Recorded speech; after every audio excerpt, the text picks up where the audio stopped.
All right, we're at section 35.4, images formed by thin lenses. Um, Serway starts with thick lenses uh, here, and I'm really not going to spend much time on this. His derivations to me are kind of circuitous and difficult to understand, but he's got a thick lens here, and he has you're used to seeing this equation as N1 divided by P1 plus N2 divided by Q1 equals N2 minus N1 over R1. Well, what happened? Well, what happened is if you see up here, he takes the N1 and just makes it equal to 1, which is the index of refraction of air, and then he just takes this index of refraction n and applies it uh, to the equation. So we get the 1 over P1 plus n over Q1 equals n minus 1 over R1. You have seen this before, but it with a N1 at 1 and an N2 at N. And then he does the reverse because uh, he doesn't even show Q2, and that's why part of why I'm going through this kind of quickly, because it's a little, to me it's a little frustrating. Um, but he's got n over P2 plus 1 over Q2 equal 1 minus n over R2, and he does the reversal because the image is going in the opposite direction. And he goes through a long derivation that we get to the lens maker's equation, and that's the important one. 1 over P, and you can see P here, plus 1 over Q, which is equal to 1 over the focal length, uh, is equal to n minus 1 times 1 over R1 minus 1 over R2. And it's a lens maker's uh, equation because you can figure out, given a particular focal length and the uh, a focal length and the uh, index of refraction, you can figure out the radii for a particular focal length that you want. Um, uh, so here's the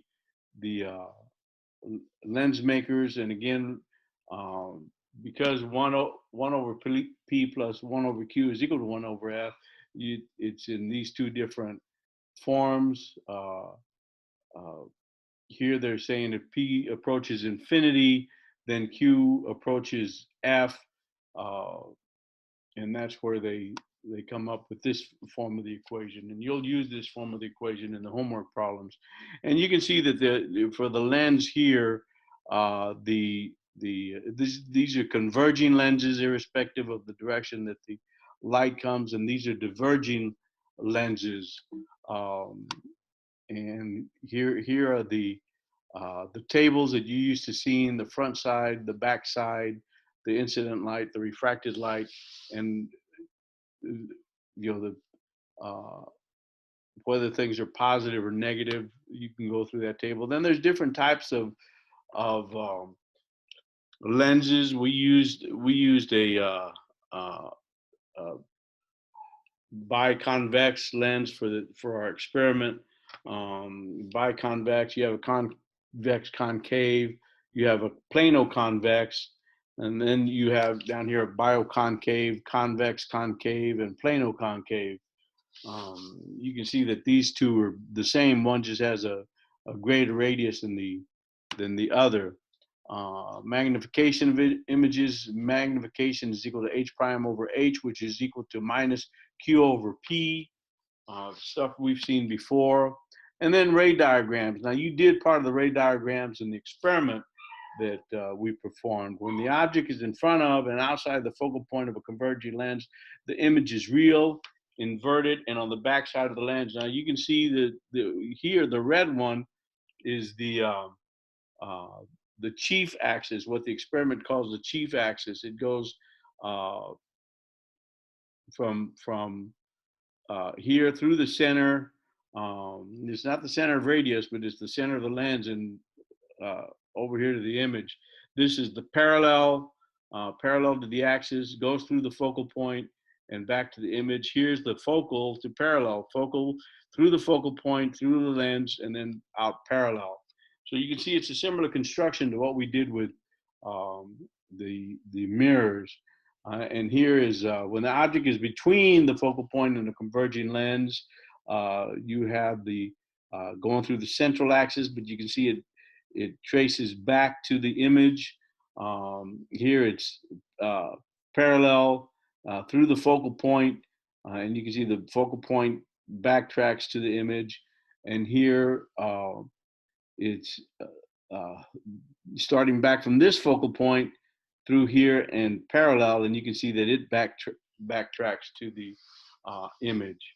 And then we have a biconcave, and you can, when an object is anywhere in front of a diverging lens, the image is virtual, upright, and smaller than the object and on the front side of the lens. So you can see the tracing from the object through the center, and there's the image there.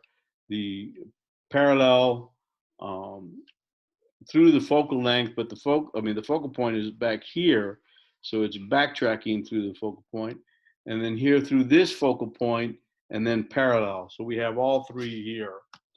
Okay, and then they're just showing you the same three images of just side by side. Okay, Fresnel lenses. Now, this particular image is on D is from a lighthouse. Basically, what they're doing is they're taking a converging lens, but they're cutting out all of this excess glass. They're cutting out all of this excess glass, and this would be the shape of it. But then they flatten it out. So, here's a lens, and it, I could carry this in my pocket, but it's kind of bulky. Oh, and what did I do with my? Oh, here it is. This is also a lens. It uses the Fresnel technique. If you were to, I wish you could see it up close. I don't know if at any point you can see there's a bunch of little circles. If I, is that the side? Oh, let's put, you can hear the ridges. Hopefully you can hear them. And I think if I go all the way to the bottom of this, I have no, I misplaced it. I have a grid, and I'm going to try to, where's my grid? I should look at it. There it is. All I have is oops. I need to stop the share to show you this. Ignore the lights at the top. Those are a reflection of the. You can see that if we take the magnifying glass. Whoa! I didn't expect that to happen.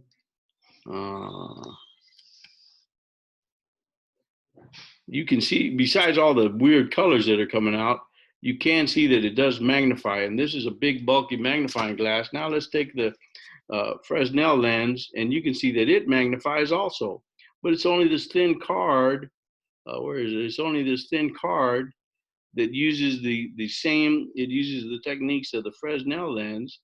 And is there any way to see the ridges? I don't seem to be able to show them to you.